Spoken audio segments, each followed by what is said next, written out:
Timotius adalah warga Listra di provinsi Galatia. Kota itu merupakan koloni Romawi. Ketika Paulus berada di Listra, ia mendapat bekal di rumah Timotius. Hal ini lebih jelas dari fakta bahwa ia mengetahui dengan baik iman dan kesetiaan keluarga Timotius, yakni Eunike, ibu Timotius, serta Lois selaku neneknya. Timotius adalah anak dari perkawinan campuran. Ia keturunan seorang wanita Yahudi yang saleh bernama Eunike, sedangkan ayahnya seorang Yunani yang tidak percaya kepada Allah orang Israel, sehingga namanya tidak diketahui dan tidak dikenal dalam Alkitab.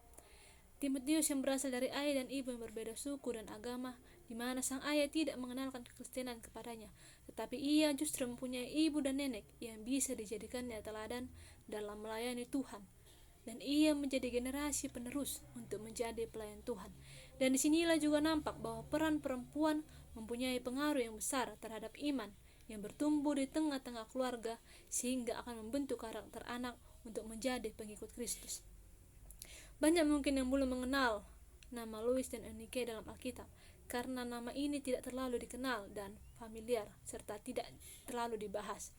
Tetapi banyak pasti yang mengenal cucu dan putra mereka, seorang pelayan muda yang bernama Timotius, yang kepadanya Rasul Paulus menulis 2 surat perjanjian baru. Paulus menganggap Timotius sebagai muridnya, anak didik dan anak rohani yang terkasih. 2 Timotius 1 ayat 5 adalah satu-satunya tempat di mana Alkitab menyebutkan nama Lois dan Eunike, tetapi Paulus memasukkan nama mereka yang penting untuk diketahui, karena sering sekali kitab suci hanya mengatakan wanita, atau ibu dari, atau ibu mertua, atau nenek. Istilah nenek juga muncul 1 kali dalam Alkitab, dan itu mengacu pada Lois. Paulus mencintai Timotius sebagai seorang putra dan mengabadikan kedua wanita itu yang bertanggung jawab untuk membesarkan dan memelihara rohani Timotius menjadi seorang pria muda yang saleh. Kecakapan Lois dan Eunike tercermin dalam membesarkan Timotius, seorang cucu dan putra yang disayangi oleh mereka. Dalam upaya Paulus untuk membantu Timotius dalam menjalankan pelayanan pengabaran dan pengembalaan gereja, Paulus menyerahkan warisan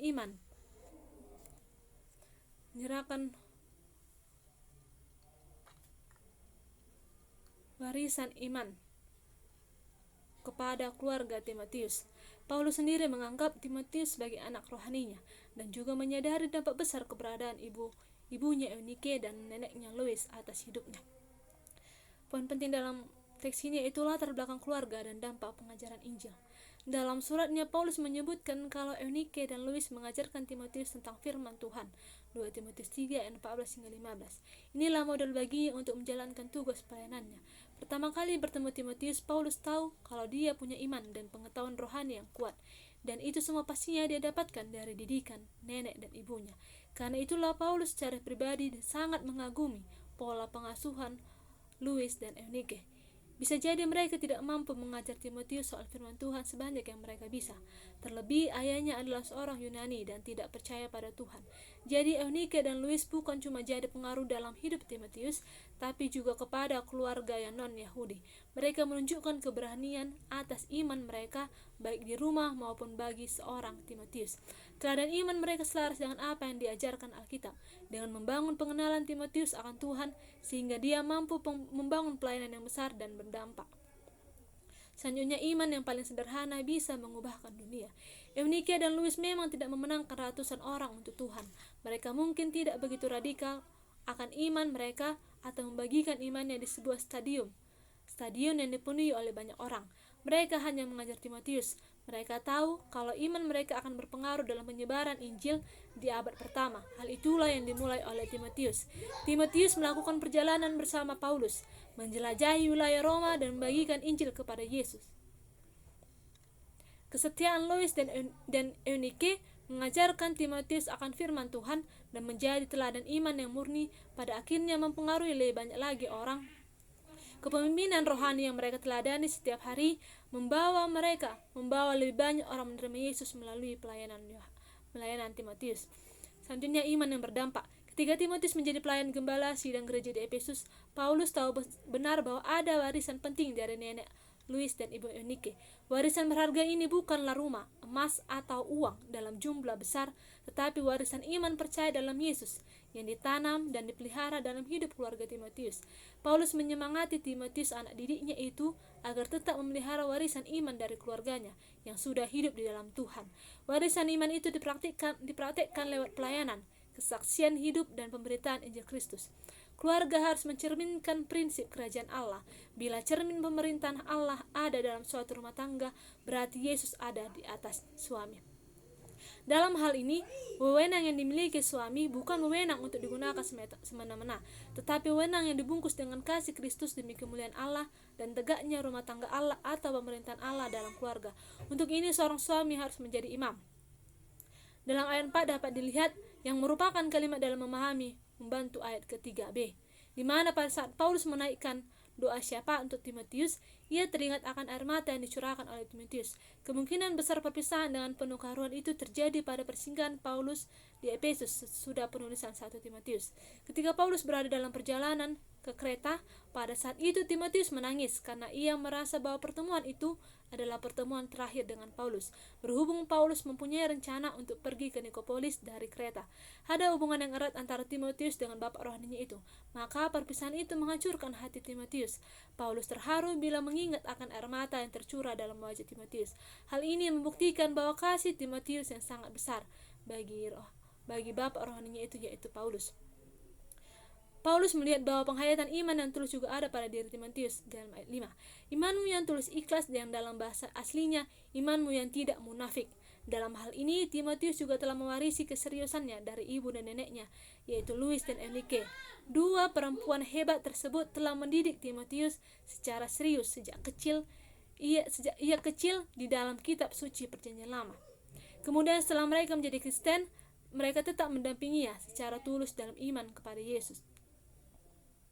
Paulus memulai suatu penegasan kepada Timotius. Ia bersyukur kepada Tuhan yang kulayani dengan hati nurani yang bersih, sama seperti yang telah dilakukan oleh nenek moyangnya. Ia juga tak henti-hentinya memikirkan Timotius, dan ia rindu untuk bertemu dengan Timotius. Ia juga selalu teringat akan air mata Timotius dan mengingat imannya yang tulus.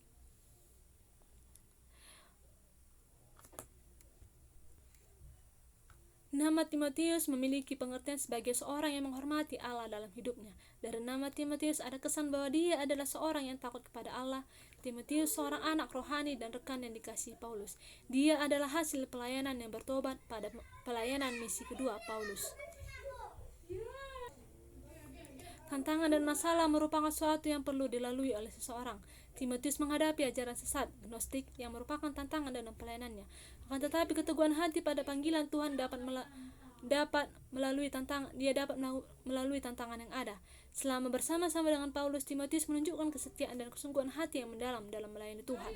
Itu sebabnya surat yang memakai namanya ini dimaksudkan untuk membesarkan hati dan meneguhkan dia untuk menerima tugas berat yang dilimpahkan Paulus kepadanya. Timotius seorang muda yang sebenarnya belum layak melayani Tuhan, tapi Tuhan membuatnya besar dan berhasil karena dia setia dan teguh dalam panggilannya sebagai pelayan Tuhan. Gereja membutuhkan pemimpin-pemimpin karena faktor kepemimpinan itu merupakan bagian yang mutlak dari seluruh hidup, pekerjaan, dan organisasi gereja. Karena tugas pemimpin adalah untuk menjaga agar pengajaran-pengajaran disampaikan dengan benar dan ditanamkan dengan teguh dalam kehidupan orang Kristen. Di tengah-tengah umat Kristen yang dikacaukan oleh pengajaran-pengajaran sesat, diperlukan pengatur yang baik. Oleh sebab itu pentingnya pemimpin jemaat Allah dalam menggurukan gerejanya ke jalan yang benar. Allah menghendaki gerejanya bertumbuh dewasa dalam iman serta mendapat pengajaran yang berasal dari firman Allah.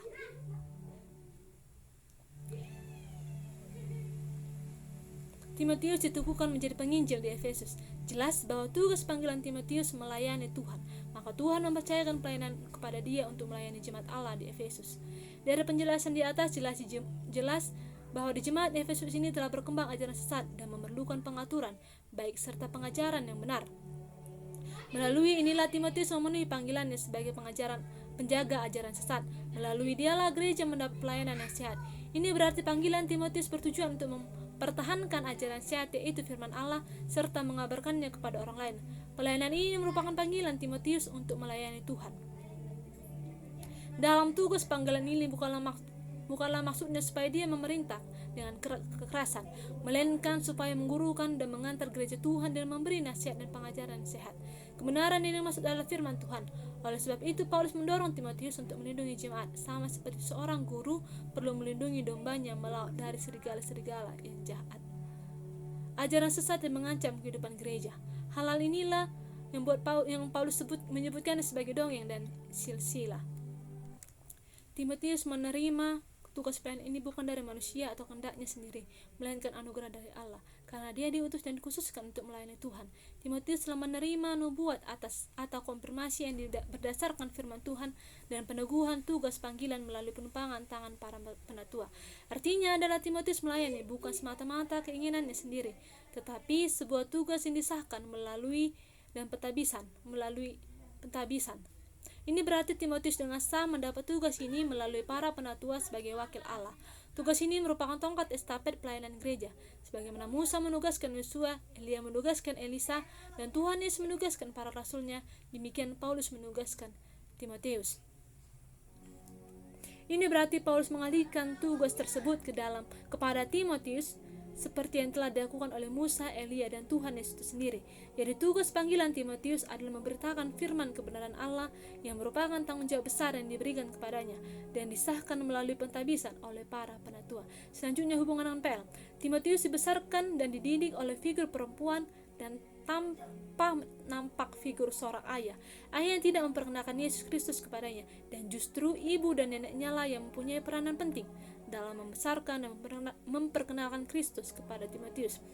Begitu juga dengan sosok tokoh yang terkenal di dalam Perjanjian Lama, yaitu Musa.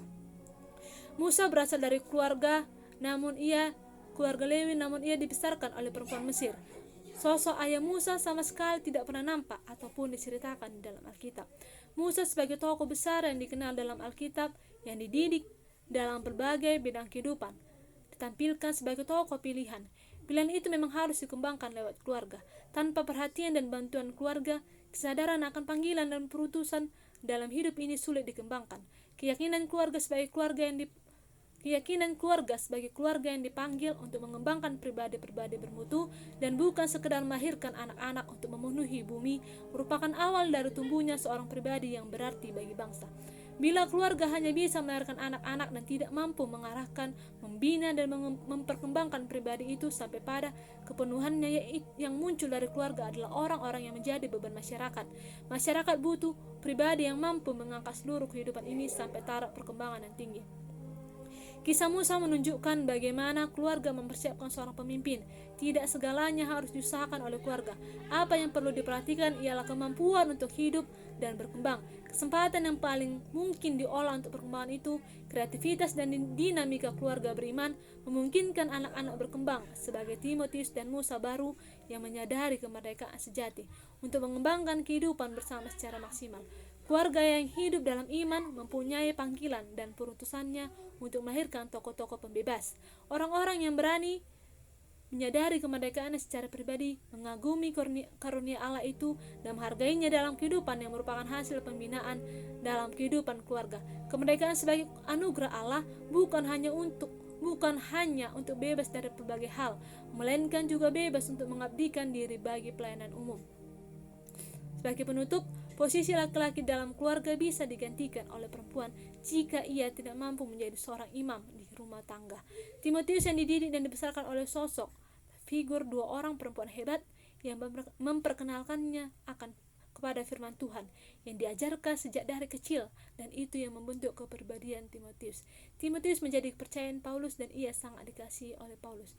Bukanlah hal yang mudah untuk menjadi seorang pemimpin, tetapi jika pemimpin itu sudah didasari iman yang kuat sejak kecil, maka ia akan terbiasa untuk menjadi pemimpin dalam memimpin bangsa yang besar. Semua didikan dan ajaran itu dimulai dari dalam keluarga yang dapat membentuk karakter setiap anak meski berasal dari dua keluarga yang berbeda. Sekian yang bisa saya sampaikan dalam sajian saya. Terima kasih kepada Bapak Ibu dosen dan kepada teman-teman sekalian. Sekian dan terima kasih.